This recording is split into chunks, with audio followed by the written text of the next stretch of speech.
અર્થ એ થયો કે સંબંધો આપણો અરીસો છે. અને અરીસાની મજા શું છે? તમે અરીસાની સામે ઊભા હો ને ત્યાં સુધી જ તમે એના છો. જેવા તમે ખસ્યા કે એનું પ્રતિબિંબ પકડવા પાછળ દોડતો નથી. તમે ખસ્યા કે નવા પ્રતિબિંબની પ્રતીક્ષા કરે છે. કોઈ અરીસાએ તમને પકડે અંદરથી હાથ બહાર કાઢીને કે જતા નહીં, પછી હું ખાલી થઈ જઈશ. દુનિયાનો દરેક સંબંધ જો મિરરની જેમ ટ્રીટ કરી શકાય ને તો હું માનું છું આ જગત સૌથી સુખી થઈ જાય. તમે છો ત્યાં સુધી તમારું પ્રતિબિંબ દેખાય જ છે, પણ તમે નથી તો એ પ્રતિબિંબ ત્યાં રહે એવો આગ્રહ ન રાખો. આ સૌથી પહેલી અને ફોરમોસ્ટ મારી શરૂઆત છે. મારા એક મામા છે, એમણે હાર પહેરીને ફોટો પડાવી લીધો. પછી છોકરા પર ચડાવે ન ચડાવે, આપણે ફોટો જ હાર પહેરેલો રાખો, કોઈ બીજો પ્રોબ્લેમ જ નહીં. એ લોકો જ્યારે પણ ફોટો લગાડે ત્યારે હાર ચડાવેલો જ હોય. આવા પણ લોકો જગતમાં હોય છે કે હાર તો પછી પહેરાવે કે ના પહેરાવે, આપણે જ પહેરી લો.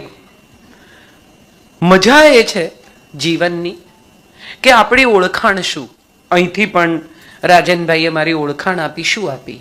દિગંતુઝાની દીકરી છે, સંજયની પત્ની છે, તથાગતની મમ્મી છે, રાજનભાઈની દોસ્ત છે, સુનિલભાઈની દોસ્ત છે. પંકજભાઈ કોણ છે? તમે કાજલબેનને ઓળખો છો? કેવી રીતે ઓળખો? She is like a family. That means there is every relationship has something to give a name to. તમારી જે કોઈ ઓળખ છે એ વ્યક્તિ તરીકેની કોઈ ઓળખ જ નથી. તમારી ઓળખ તમારી આસપાસના લોકોને લીધે છે, તમારા સંબંધોને લીધે છે. તમે કોઈકના મમ્મી છો, કોઈકની પુત્રવધુ છો, કોઈકની દીકરી છો, કોઈકની માં છો, કોઈકની બેન છો, કોઈની કાકી છો, કોઈની ફોઈ છો, અથવા કોઈના કાકા છો, કોઈના પિતા છો, કોઈના પુત્ર છો, કોઈકના ભાઈ છો. એ બધું જો માઇનસ કરી નાખીએ અને એમ કે કાજલને ઓળખો, પહેલો સવાલ શું પૂછે? કોણ કાજલ? એટલે કાં તો પાછળ ઓઝા વૈદ્ય લગાડવું પડે. ધેટ મીન્સ કોઈકની દીકરી, કોઈકની પત્ની. આપણે બધા એવું માનીને જીવતા થઈ ગયા છે ઓફ લેટ કે આપણને કોઈની જરૂર નથી, કારણ કે આપણે સગવડ ને સુખ માની બેઠા છીએ. આપણને લાગે છે કે 5 BHK નું ઘર છે ને એમાં સુખ છે. ના, એ સગવડ છે. ડેફિનેટલી તમારી પાસે મુંબઈ જેવા શહેરમાં 5 BHK નું ઘર હોય તો એ ડેફિનેટલી સગવડ છે. તમારી પાસે 3 ગાડીઓ હોય તો તમે ડેફિનેટલી વધુ સગવડ ધરાવો છો. 2 ડ્રાઈવર હોય તો તમે બહુ મજાથી જીવો છો. પણ એ બધા પછી જો તમે ડ્રાઈવર સાથે નીકળો ને ડ્રાઈવર મનોમન તમને ગાળો દેતો હોય આખા રસ્તે, ક્યાં મરતો હોય ત્યાંથી આઘો મરે તો સારું, તો એ ખરેખર તમારા જીવનનું સુખ છે કે નથી? આપણે બધા સગવડ ને સુખ માનીને જીવવા માંડ્યા છીએ અને માટે આજના સમયમાં સંકુલ સમસ્યાઓ ઊભી થઈ છે. We all think that money will bring in happiness. Money will bring in comfort. Happiness will come by itself within. મારા ઘરમાં પાર્ટી હોય, હું 50 માણસને ઇન્વાઇટ કરું ને એમાંનો એક પણ ન આવે તો? સેલિબ્રેશન નામના શબ્દ સાથે લોકો જોડાયેલા છે. ઉત્સવ નામના શબ્દ સાથે લોકો જોડાયેલા છે. મારે ઘેર ગણપતિ છે, દર્શન કરવા આવજો, આવું તમે કીધું હોય ને કોઈ હાં સુધી આવે જ નહીં. તમે તમારા ગણપતિ રમ્યા કરો. પણ આવું આપણે છેલ્લા ઘણા સમયથી ધીમે ધીમે ભૂલવા માંડ્યા છીએ. દરેક માણસને લાગે છે કે કામ લાગે ને એટલા જ સંબંધો રાખો. એકચ્યુઅલી જેના બેસણામાં આપણે જઈએ છે ને એ તો ગયા. તમે કેમ જાઓ છો એ બેસણામાં? કારણ કે જે રહ્યા છે ને એની સાથે તમારે સંબંધ છે. જે ગયા એની સાથે તો તમારે લેવા દેવા જ નથી. હવે એને ખબર પડશે કે આટલા લોકો આવ્યા હતા, આમ ત્યાં બેઠા હશે કે આમાં કોઈ ચેકલિસ્ટ નથી. અને મોટા ભાગના લોકો બેસણામાં એટલા માટે જાય છે કે નોંધાવી દે કે હું આવ્યો તો. એનાથી આગળ એક મજાની વાત એ છે કે આપણે કોકને ત્યાં લગ્નમાં જઈએ ને, પછી ચાંદલો કરીએ કે જે બી કઈ ગિફ્ટ આપીએ. હવે તો બધા લખે છે ભેટ ચાંદલો અસ્વીકાર્ય ફલાણું. એ બધા પછી મજા એ છે પરિસ્થિતિની કે આપણે બોલાવવા પડે. આપણે આટલા લોકોને ઘેર ગયા હતા ને, તો હવે આપણે ઘરે આપણે ઇન્વાઇટ કરવા પડે. બધાનું ખાઈ આવ્યા છે તો ખવડાવવું પડે. માટે લગ્નો મોટા થઈ જાય, માટે તમારા સમારંભો મોટા થઈ જાય. બહુ જ વર્ષો પહેલા જે લોકો વડીલ હશે એ બધા જાણતા હશે કે લગ્ન થાય ને દીકરીના, તો એવું નક્કી થાય કે ભાઈ એક જણ કોઠી આપશે, એક જણ તપેલી આપશે, અમુક લોકો થાળી આપશે, અમુક જણ આ આપશે, અમુક અને લખી લેવામાં આવે. 25 વર્ષ પછી એ લિસ્ટ તમને મળે કે કોને ત્યાંથી શું આવેલું. વાસણ ઉપર નામ લખ્યું હોય કે ફલાણા ફલાણાના ઘરેથી આ વાસણ આવ્યું છે. અને એમને ત્યાં લગ્ન હોય ને ત્યારે તમારે એ વાસણ એને રિટર્ન કરવાનું, એ તમારી જવાબદારી છે. આ એક સામાજિક બોન્ડ હતું. પણ આવું સામાજિક બોન્ડ હવે રહ્યું નથી. હવે ભેટ ચાંદલો અસ્વીકાર્ય છે. એટલે તમે ત્યાં જાઓ તો તમારે મોઢું બતાવવાનું છે કે ભાઈ અમે આવ્યા છે. મોટા ભાગના તો હવે ઘેરથી જમીને જાય છે, એટલા માટે કે ભાઈ આપણે ત્યાં એટલું બધું મોટા સ્પ્રેડમાં ખાવું નહીં, અમે તો ડાયટ કરીએ છીએ, અમે તો ઇન્ટરમિન્ટન કરીએ છીએ, અમારે તો ચોવિયાર હોય ને અમારે તો ફલાણું હોય. અને મજા શું છે, જમીને ગયા હોય, ડાયટ કરતા હોય, ન ખાવું હોય તો એક ચક્કર મારે ને કે ઠીક હતું. કમેન્ટ તો આ જ છે. દરેક વખતે બીજાને ત્યાં શું નથી એનું એક લિસ્ટ આપણી પાસે રેડી હોય છે. કોનામાં શું ખૂટે છે એ જોવાની આપણને બહુ મજા આવે છે. સોરી, કોનામાં શું ખૂટે છે એ જોવાની આપણને બહુ મજા આવે છે. તમે કોઈ પણ માણસ વિશે જાહેર ચર્ચા સાંભળી છે, નોંધી છે કોઈ દિવસ? 10 જણા ભેગા થઈને એક વ્યક્તિ વિશે વાત કરતા હોય ને, તો એમાં સામાન્યતઃ એ વ્યક્તિ જીવનમાં કેટલો નિષ્ફળ છે, એને ક્યાં ક્યાં ખોટું કર્યું, એના કયા કયા સંબંધોમાં પ્રોબ્લેમ છે, એના ધંધામાં એને ક્યાં ભૂલ કરી, આ જ ચર્ચા હોય છે. રેર લોકો એવા છે કે જે એમ કે બધું બરાબર પણ માણસ સારો. આપણે સામાન્યતઃ એક માણસની સફળતા કે નિષ્ફળતા એના બેંક બેલેન્સ પરથી, એના ઘરની સાઈઝ પરથી, એની પાસે કેટલી ગાડી છે એના પરથી, એ કોને કોને ઓળખે છે અને એની શું પહોંચ છે એના પરથી નક્કી કરીએ છીએ. ખરેખર એ સંબંધનું માપ છે કે નહીં એવું તમે તમારી જાતને પૂછજો. કોઈની પાસે બહુ જ પૈસા છે, કરોડો રૂપિયા છે, પણ એ કરોડો રૂપિયા પછી એ માણસને ઘેર જઈને તમને એક ગ્લાસ પાણી પીવાની ઈચ્છા નથી થતી, તો એ સંબંધ ગણાય કે ન ગણાય? આ તમારે તમારી જાતને પૂછવાનું છે. અને કોકનું ઘર 1 BHK હોય પણ તમે ખરી બપોરે 3 વાગે ત્યાં દાખલ થઈને એમ કોક ભાભી ચા પીવડાવો યાર, અને ભાઈ ઊંઘમાંથી ઉઠીને મોઢું ધોઈને તમારા માટે હસતા મોઢે ચા મૂકે, તમે કયા ઘરે જશો? 5 BHK માં કે 1 BHK માં? કેમ? સગવડ તો સુખ છે. હજી હમણાં જ તમે બધા એવું માનીને જીવો છો કે યાર. જાવેદ અખ્તર સાહેબ એક બહુ સરસ શેર કહે છે કે તેરા और मेरा बस एक ही गम है, तेरा और मेरा बस एक ही गम है, हर घर में एक कमरा कम है.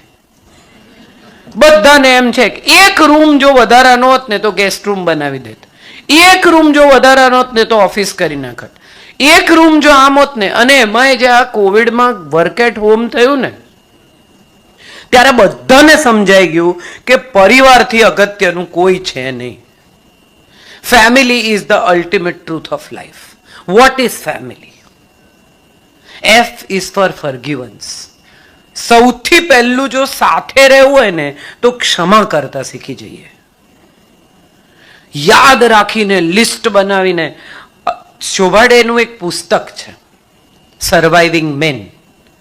એમાં એણે એક બહુ સરસ ચેપ્ટર લખ્યું છે જેની શરૂઆતમાં એમ કહે છે કે તમે જો બહુ નસીબદાર હો અને તમને જો એવા પતિ મળ્યા હોય કે એવી પત્ની મળી હોય કે તમારું મોઢું ચડેલું જોઈને તમને પૂછે કે શું થયું છે, તો પહેલા તો કંઈ નહીં એવું ના કહેતા. હસબન્ડ ઘરે આવે, મોઢું ચડેલું હોય પત્નીનું, જુએ કે કંઈક નથી બરાબર એટલે પૂછે શું થયું છે, કે કંઈ નહીં. ફરી પૂછે, ના ના કંઈ તો થયું છે, ના કંઈ નહીં. ત્રીજી વાર પૂછે શું થયું છે, કહ્યું ને એકવાર કંઈ નહીં એટલે CNBC જુએ કે હવે 3 વાર પૂછ્યું નથી કહેતી તો કંઈ નહીં. પછી થોડી વાર રહીને કે હું રડું છું પણ તમને દેખાતું નથી. પણ એને તો 3 વાર પૂછ્યું બેન, તું કહી દે ને એને તને શું પ્રશ્ન છે. એટલે પહેલા તો કંઈ નહીં એમ નહીં કહેતા. થયું છે તો ખુલ્લા દિલે એમ કહો કે હા મને ખરાબ લાગ્યું છે, હું હર્ટ થઈ છું. Similarly for a husband or for a child or for a parent, whoever. દીકરી મમ્મીને પૂછે તને કંઈ થયું છે, ના. તું પૂછ ને તારી જાતને તે એવું શું કર્યું છે. સંબંધો પઝલ નથી,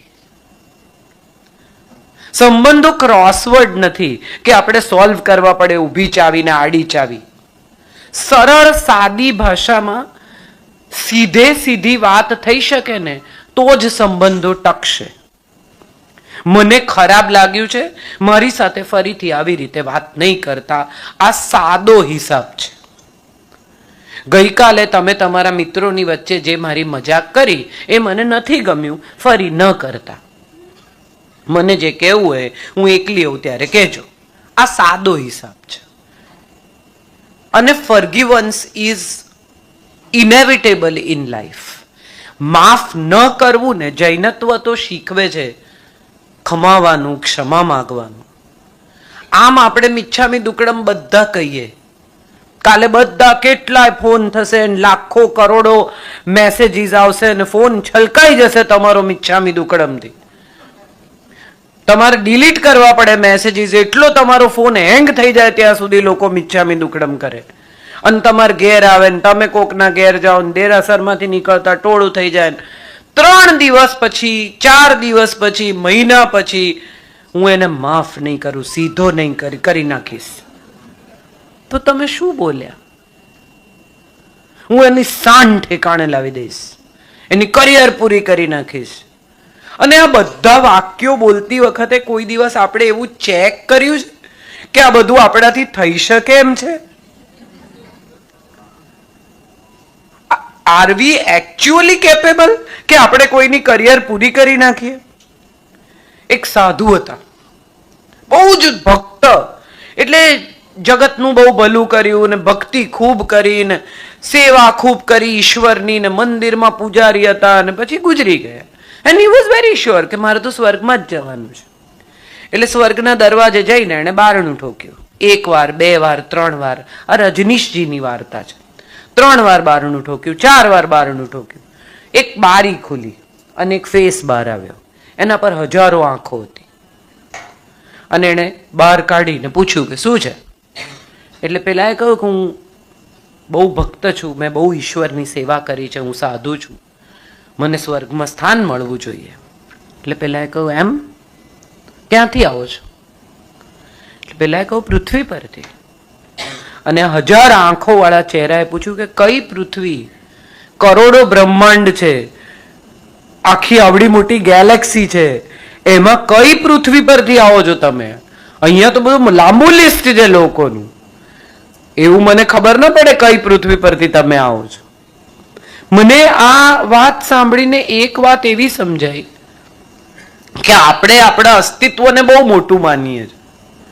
મને કોણ કાજલો જાય, તમે મને નથી ઓળખતા? એરપોર્ટ ઉપર કોક કે બેન તમને ક્યાંક જોયા છે. ઘણી વાર એવું થાય, તમારું નામ શું? શરૂઆતમાં મને બહુ ચીડ ચડતી હતી, જોઈ છે ને તમને ખબર છે તો શું કરવા નામ પૂછો છો?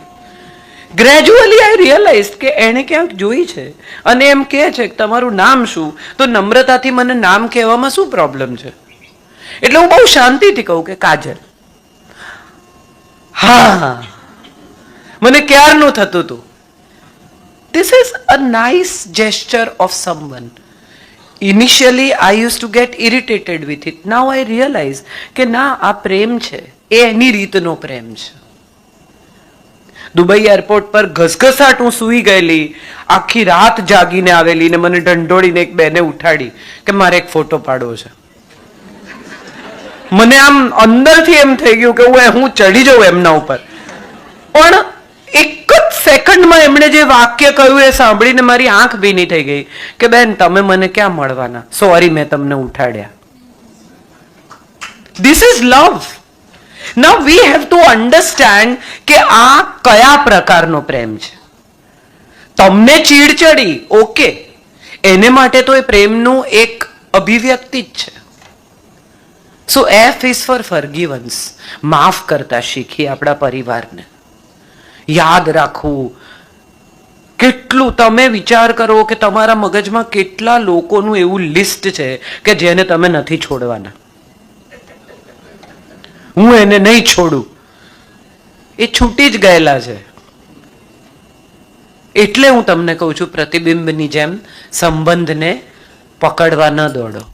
એ ઊભા છે ત્યાં સુધી મે બી તમને ખરાબ લાગ્યું છે, તમને હર્ટ થયા છો તો કહી દો. આઈનો જે છે ને એ જ બતાવે છે. કદરૂપું તો કદરૂપું ને રૂપાળું તો રૂપાળું. તમે જેવા છો એ જ તમને મિરર બતાવે છે. એનાથી જુદું કંઈ બતાવી શકે એમ જ નથી. સંબંધમાં સૌથી ઇમ્પોર્ટન્ટ એ છે કે જે છે એ જ બતાવો, જે નથી એ ન બતાવો. બહુ વધારે પડતો પ્રેમ ના, નથી ને કઈ વાંધો નહીં. નમ્રતા છે, સજ્જનતા છે, સારાઈ છે, માનવતા છે, બહુ થઈ ગયું. તમને કોઈ માણસ નથી ગમતા તો તમારે એની સાથે જીવવાનું નથી. એ તમને લિફ્ટમાં મળી ગયા તો તમે સ્માઇલ કરી જ શકો છો તમારા પડોશી સામે. આમ રહેવાનો કોઈ મતલબ નથી. આપણે બધા મનના ભાવ બહાર કાઢીએ છીએ, પણ ખોટા સમયે કાઢીએ છીએ. હું તો મોઢે કહી દઉં, બહુ સારું, વેરી ગુડ, તમારા જેવું કોઈ નહીં. પણ પછી કોઈ તમને મોઢે કહી દે તો સાંભળજો, ત્યારે પ્રોબ્લેમ છે. મને કોઈએ કઈ નહીં કહેવાનું, હું કહું બધાને. So forgiveness is the first thing that I would recommend for a family. A is for acceptance. સ્વીકારી લો, જે જેવું છે ને એવું જ રહેવાનું છે. સવારના પોરમાં ઉઠીને તમે સૂર્યોદયમાં ચેન્જ કરો છો કે થોડો લાલ રંગ ઉમેરો છો પેલી બાજુ. કોઈ ફૂલ ખીલે ત્યારે તમે એમાં કશું બદલી શકો છો. એક વૃક્ષ કેટલી હાઈટ પકડશે એવું તમે બી નાખો છો ત્યારે તમને ખબર છે. તો એનો અર્થ એમ થયો કે કુદરતની દરેક રચનાની જેમ માણસ પણ કુદરતની રચના છે, અને એની પાસે એનો પોતાનો ભૂતકાળ છે, એનો ઉછેર છે, એની માનસિકતા છે, એના અનુભવોમાંથી એને લાધેલું જ્ઞાન છે. બે લોકોનું દિલ સાથે તૂટ્યું, 22-24 વર્ષના બે છોકરાઓનું દિલ સાથે તૂટ્યું. એકે એવું નક્કી કર્યું કે હું જીવનમાં છોકરી સામે નહીં જોઉં, અને બીજા એવું નક્કી કર્યું કે ના, બધા સરખા નથી હોતા, I look for a better girl. બંનેને અનુભવ એક થયો છે, પણ એમાંથી લાધેલું જ્ઞાન જુદું છે. તો તમે કેવી રીતે નક્કી કરશો કે માણસ જે કહે છે સાચું કહે છે કે ખોટું કહે છે, એનું જ્ઞાન સાચું છે કે ખોટું છે? એ એનો અનુભવ છે. કેટલીક મમ્મીઓ ગરમ ગરમ તપેલી આમ કરીને ઉતારીને મૂકી દે, અને યંગ છોકરીઓ કે મમ્મી તું કેવી રીતે ગરમ? મમ્મી ટેવાઈ ગઈ છે, એને એ દજાતું નથી, દીકરીને દજાય છે. આ બંનેના અનુભવ એક જ પ્રકારની ગરમ તપેલી સાથે જુદા છે. તો અર્થ એ થયો કે એક્સેપ્ટ કરો, સ્વીકારી લો, જેવો માણસ છે ને એવો. શરૂમાં હું બહુ વાર કહું છું ને આજે ફરી કહું છું કે શરૂમાં પતિ પત્ની પરણે ને ત્યારે એક જ પ્રેક્ટિસ હોય એકબીજાને બદલવાની. કોન્સન્ટ્રેશન કેમ્પ હોય, રકાબીમાં કાઢીને ચા ન પીઓ, શર્ટ આવી રીતે લટકાવો નહીં, તું આવી રીતે માથામાં તેલ ન નાખ, પટપટ કરીને ચાલ નહીં, આવી રીતે નાતા કેટલી વાર લાગે. સતત એકબીજાને શું નથી આવડતું એ શીખવવાનો પ્રયત્ન હોય, અને અમુક વર્ષો પછી એમ કે તમે બહુ બદલાઈ ગયા, આવા નહોતા, કરેક્ટ. નહોતા જ. તમે જે વ્યક્તિને પહેલી વાર મળ્યા અને તમે એની સાથે જીવન વિતાવવાનું નક્કી કર્યું, ત્યારે તમને શું ગમ્યું હતું એ યાદ રાખજો. અને જે ગમ્યું હતું ને એટલું જ યાદ રાખજો. આ બે જુદી બાબતો છે. તમને જે ગમ્યું હતું એ જ યાદ રાખવાનો પ્રયાસ કરજો. દરેક માણસમાં ઇમ્પરફેક્શન છે. જગતની કોઈ ચીજ પરફેક્ટ નથી, માટે જ જગત આટલું સુંદર છે.